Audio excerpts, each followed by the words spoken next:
Mint is not just for tea. If you're serious about companion planting, mint is a must have.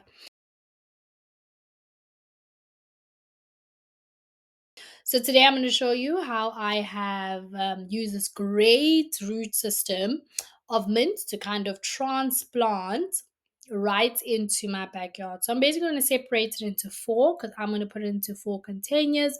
I loosen up the root system just by the tips, but roots is quite hardy, so don't worry. I plant it into pots because it is an aggressive grower. It'll take over your garden.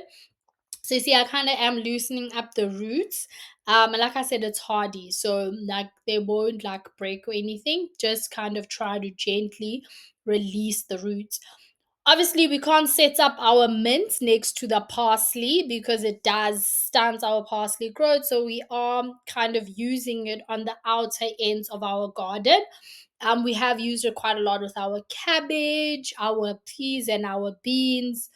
So that's also really kind of nice. But what you'll see here is that I've definitely used it around our carrots and our onions because it really does repel our carrot flies. It's one of the biggest threats to our carrot crop currently.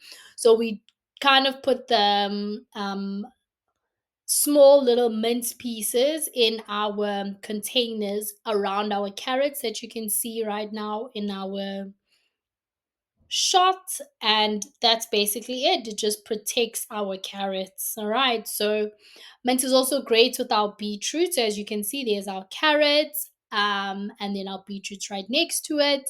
And mint is also great with our onions. So as you can see on this end, we have all our onions on this side.